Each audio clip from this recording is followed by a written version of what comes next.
एके ने जब स्वर्णा के मुंह से ये सुना कि उसके बड़े भाई की वजह से स्वर्णा और उसकी बच्ची ऐसी गरीबी की हालत में जी रहे हैं, तो उसे बड़ा गुस्सा आया और उसने पूछा, लेकिन क्या हुआ था ऐसा जो तुम लोग यहाँ इस हालत में रह रहे हो? जब हम दोनों यहाँ रहते थे तब तो इस घर की हालत ऐसी नहीं थी। तो फिर इस घर का सारा सामान और इसकी रौनक आखिर कहाँ चली गई? और फिर हमारा बुक स्टोर, क्या उससे भी पैसे नहीं कमा पाए तुम लोग? स्वर्णा ने एके से कहा, पहले तो तुम अंदर चलो, या फिर यही सारी बातें करने का इरादा है? अरे बेटा काव्या, चलो पापा को अंदर चलने के लिए बोलो। मगर काव्या ने तुरंत जवाब दिया, नहीं, मैं इनको ऐसे पापा नहीं बोलूंगी। स्वर्णा ने काव्या को डांटते हुए कहा, ऐसी बातें नहीं करते बेटे, ये तुम्हारे पापा ही हैं और तुमको भी इन्हें पापा ही कहना चाहिए। मगर काव्या ने अपनी प्यारी सी आवाज में आंखों को मटकाते हुए कहा, मम्मा आप तो मुझे लॉलीपॉप दिलाती हो और प्यार भी करती हो, इसलिए जब तक ये मुझे लॉलीपॉप नहीं दिलाते तब तक मैं इनको पापा नहीं बोलूंगी। स्वर्णा ने काव्या को डांटना शुरू कर दिया, मगर तभी उसे रोकते हुए एके ने कहा, बस इतनी सी बात, तो मेरे बच्चे को लॉलीपॉप चाहिए। फिर ठीक है, पहले हम घर के अंदर चलते हैं, फिर पापा कपड़े पहनेंगे और फिर तुम्हारे लिए लॉलीपॉप लेने जाएंगे। इतना सुनते ही काव्या खुश हो गई और खुशी से उछलते हुए उसने कहा, ठीक है जल्दी चलिए अंदर, उसके बाद तो मुझे नया लॉलीपॉप मिलेगा, ये। उसके बाद तीनों खुशी खुशी घर के अंदर जाने लगे, लेकिन अंदर जाते हुए एके अंदर से दुखी था, लेकिन किसी को बता नहीं पा रहा था और अपनी मुस्कान के अंदर अपना सारा दुख छिपाने की कोशिश कर रहा था। एके मन ही मन सोच रहा था, मेरी एक छोटी सी गलती की वजह से मैं अपने परिवार और अपनी इस प्यारी सी बच्ची से इतने सालों तक नहीं मिल पाया। मैं समझ नहीं पाया कि अपने खुद के छोटे से बच्चे को कैसे पालना होता है, और आज जब वापस लौटा हूं तो ये लोग ऐसी हालत में हैं कि मेरी बच्ची एक छोटी सी टॉफी के टुकड़े के लिए तरस गई है। एके ने स्वर्णा से कहा, स्वर्णा मुझे ठीक ठीक बताओ कि हुआ क्या है तुम लोगों के साथ। इतनी देर में तीनों घर के अंदर पहुंच चुके थे और घर के अंदर की हालत ऐसी थी कि घर में सही से बैठने के लिए कुर्सी भी नहीं थी। सामने नीचे एक बिस्तर लगा हुआ था, किचन में कुछ टूटे फूटे बर्तन रखे हुए थे और मेज के नाम पर एक 3 टांग की टेबल थी जो कभी भी टूट सकती थी। घर के अंदर आते ही एके को वो दिन याद आ गए जब इस घर में घर का सारा सामान भरा हुआ था। स्वर्णा और एके दोनों इस घर में खुशी खुशी रहते थे, एक साथ किचन में काम करते। ये ड्राइंग रूम में जहाँ ये बिस्तर जमीन पर पड़ा था, यहीं तब सोफा हुआ करता था और कभी कभी तो इनकी पूरी रात यहीं सोफे पर एक दूसरे के बाहों में लेटे हुए गुजर जाती थी। मगर अब इस घर को देखकर ऐसा लग रहा था जैसे यहाँ कोई भूकंप आ गया हो और तबाही मचाकर घर का सारा सामान अपने साथ बाढ़ में बहा ले गया हो। एके ने अपने घर में जाकर अपने घरों की दीवारों को छूते हुए कहा, स्वर्णा आखिर ये सब कैसे हो गया? तुम मुझे सारी बात ठीक ठीक बताओ, और मुझे अभी मम्मी पापा से मिलने भी जाना है। मुझे बताओ आजकल वो लोग कहाँ रह रहे हैं? स्वर्णा को समझ ही नहीं आ रहा था कि आगे की बात को वो कैसे बताए, क्योंकि उसे पक्का यकीन था कि जैसे ही वो एके को उसके माँ बाप के बारे में बताएगी वैसे ही उसे बहुत बड़ा सदमा लगेगा। मगर उसके बार बार पूछने पर स्वर्णा से रहा नहीं गया और उसने बताया, एके जिस दिन तुम यहाँ से गायब हो गए थे उस दिन मैंने किसी को कुछ नहीं बताया, लेकिन जब कुछ दिन तुम्हें ढूंढने के बाद भी मुझे तुम्हारी कोई खोज खबर नहीं मिली, तब मैं तुम्हारे माँ बाप के पास गई और अपनी सारी प्रॉब्लम बताई। मेरी बात सुनने के बाद उन दोनों ने मेरी काफ़ी मदद की तुम्हें ढूंढने में, लेकिन धीरे धीरे लोग आसपास बातें करने लगे कि शायद तुम्हारी किसी एक्सीडेंट में या फिर किसी और हादसे में मौत हो गई है, इसलिए तुम्हारी कोई खोज खबर नहीं मिल रही। क्योंकि ना आसपास के कैमरे में तुम्हारे आने जाने की कोई तस्वीर मिली थी और ना ही किसी ने तुम्हें देखा था। मुझे लोगों की बात पर कभी भी यकीन नहीं हुआ, लेकिन माँ बाप का दिल तो माँ बाप का दिल ही होता है ना।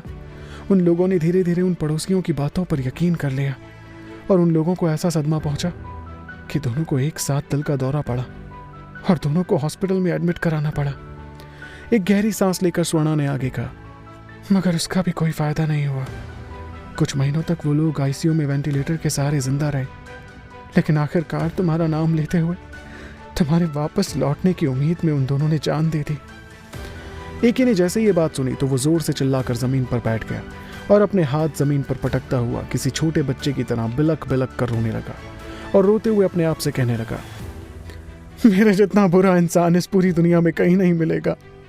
मैं आखिर क्यों नहीं समझ पाया कि मेरे साथ कुछ गलत होने वाला है? आखिर मैंने पहले वापस आने के बारे में क्यों नहीं सोचा? मैं हर बार जब इस जगह को याद करता रहा तो बस तुम्हारा चेहरा मेरी आंखों के सामने आता था। मैंने कभी अपने माँ बाप के बारे में सोचा तक नहीं। मैं कितना सेल्फिश था। मैं कभी अच्छा बेटा नहीं बन पाया। मेरे माँ बाप ने मुझे कितना प्यार किया, उसका एक टुकड़ा भी मैं उन्हें वापस नहीं दे पाया। ये सब कहते हुए एके की आंखों से आंसू आने लगे थे। एक तरफ मेरे माँ बाप थे, मेरे मरने की झूठी खबर सुनकर उन लोगों ने अपनी जान दे दी। सोना, सोना, तुम्हें पता है, जब भी मैं कभी माँ से मिलता था तो वो मुझसे मिलकर कितनी खुश होती थी। मुझे देखकर कहती थी कि बेटे, जब मैं दादी बनूंगी तो मुझे फिर से तुझे अपनी गोद में खिलाने का मौका मिलेगा। और आज देखो, मुझे मेरी बच्ची तो मिल गई, लेकिन मेरे पास मेरी माँ ही नहीं है। और बाबा तो कभी मुझसे अपनी मोहब्बत बता ही नहीं पाए। नहीं, पापा लोग कहाँ बोल पाते हैं अपने बच्चों से कि वो हमसे प्यार करते हैं। वो तो बस बच्चों से प्यार दिखाने के लिए अपनी सारी संपत्ति उन पर लुटा देते हैं। पता है, जब मैंने तुम्हारे बारे में अपने घर में अपने माँ पापा को बताया था तो उन्होंने अपनी पुश्तैनी किताबों की दुकान की चाबी मेरे हाथ में दे दी थी और कहा था, बेटे ये ले दुकान की चाबी रख और इतनी तरक्की कर कि तुझे जिंदगी में कोई परेशानी ना हो और मेरी होने वाली बहू को कोई तकलीफ मत देना। ऐसे लोगों के आखिरी समय में भी मैं उनके पास नहीं रह सका। स्वर्ण ने उसे चुप कराते हुए उठाया और उठाकर सामने जमीन पर बिछे बिस्तर पर बिठाने के बाद उसके लिए पानी ले आई। मगर एके उस घर में सारा सामान इधर उधर फेंक कर कुछ ढूंढने लगा। स्वर्ण ये सब खड़े होकर देख रही थी, मगर उसे कुछ समझ नहीं आ रहा था कि आखिर वो करना क्या चाहता है। काफी देर तक ये सब कुछ देखने के बाद स्वर्ण ने उसका हाथ पकड़ा और पूछा, एके, आखिर तुम ढूंढ क्या रहे हो? मुझे बताओ, मैं काफी टाइम से यहाँ रह रही हूँ। अगर तुम्हारी रखी कोई चीज यहाँ होगी तो मैं बता सकती हूँ कि वो कहाँ पर रखी हुई है। एके ने अपनी थरथराती हुई आवाज में कहा, मुझे दुकान की चाबी चाहिए, मुझे दुकान खोलनी होगी। लोगों के आने का टाइम हो गया है और दुकान नहीं खुली तो कमाई नहीं हो पाएगी, और फिर घर का सामान भी तो खरीदना है, नया सामान। सुना, हम इस घर को पूरी अच्छी तरह से रेनोवेट करवाएंगे, जैसे पहले था बिल्कुल वैसा ही बनाएंगे इसको। स्वर्णा ने एके को रोकते हुए कहा, अब वो दुकान हमारी नहीं है एके, और ना ही हम उसे हासिल कर सकते हैं, क्योंकि वो दुकान अब तुम्हारे बड़े भाई की हो चुकी है। इतना सुनते ही एके को बहुत तेज गुस्सा आया और उसने अपने पास रखा पानी का ग्लास उठाकर दूर फेंक दिया। सोना ने उसका हाथ पकड़ते हुए कहा, बच्ची के सामने ऐसी बेहुदा हरकतें मत करो, वरना वो डर जाएगी और फिर तुम्हें कभी अपना नहीं पाएगी। उसके बाद एके वहां से उठा और चलता हुआ घर के बाहर आकर सीढ़ियों पर बैठकर इधर उधर देखने लगा, और उसने देखा कि मौसम सुहाना हो रहा था। शाम ढलने को आई थी और आसपास के कुछ लोग अपनी रात की रेड़ियां लेकर बाजार की तरफ जा रहे थे। ये सब देखकर उसे अपने पुराने दिन याद आ गए, जब वो सुबह अपना बुक स्टोर खोलने जाता था और शाम को काम खत्म करके खुशी खुशी घर वापस आता था। स्वर्णा भी उसके बगल में आकर बैठ गई थी और उसके कंधे पर सिर रख कर कह रही थी, एके, तुम भूल जाओ उस बुक स्टोर को, क्योंकि हमारी ऐसी हालत ही नहीं है कि हम उसको दोबारा वापस ले पाए। अब वो तुम्हारे भाई का हो चुका है, और जब तुम मेरे साथ हो तो मुझे किसी चीज़ की परवाह नहीं है। हम दोबारा से कोई और नई शुरुआत करेंगे और हमारी जिंदगी फिर पहले जैसी हो जाएगी। मगर एके को ये मंजूर नहीं था और उसने स्वर्णा से कहा, वो सब मैं नहीं जानता, लेकिन मुझे सबसे पहले ये बताओ कि वो किताबों की दुकान मेरे भाई ने हड़पी कैसे, क्योंकि वही एक आखिरी निशानी है मेरे पास, मेरे माँ बाबा की दी हुई, और उसे मैं ऐसे तो हरगिज नहीं जाने देने वाला। एके अंदर ही अंदर सोच रहा था कि यहाँ आने से पहले वो और उसका भाई कितने मिलजुल कर रहते थे, और कभी ऐसा नहीं लगा था कि उसका भाई ऐसा कुछ कर सकता है, वो भी प्रॉपर्टी के लिए। अभी वो बस ये सब सोच ही रहा था कि तभी स्वर्णा ने एके से कहा, तुम्हें तो याद हो गई कि हमने कानूनी तौर पर शादी नहीं की थी, मगर हमारे बारे में सबको पता था कि हम आगे जाकर शादी करने वाले थे। उसके बाद तुम जाने कहाँ गायब हो गए, और काव्या मेरे पेट में थी।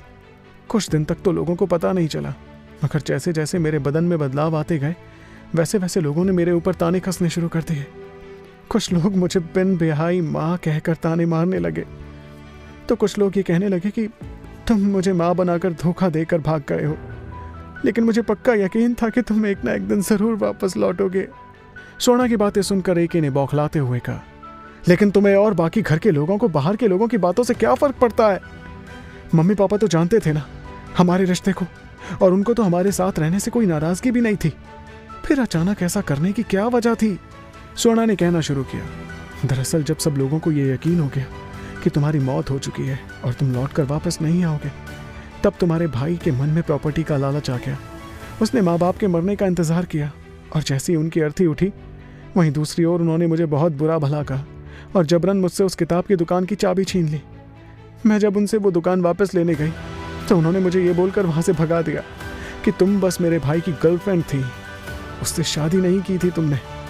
अगर तुम दोनों ने शादी कर ली होती तो उस दुकान पर तुम्हारा हक होता, मगर ऐसा बिल्कुल नहीं है, इसलिए तुम यहाँ से चली जाओ। अब कह तो सही रहे थे वो, क्योंकि मेरे पास ऐसा कोई सबूत था ही नहीं जिससे मैं ये साबित कर सकूं कि उस दुकान पर मेरा भी हक है और मुझे अपने परिवार को चलाने के लिए उसकी ज़रूरत है।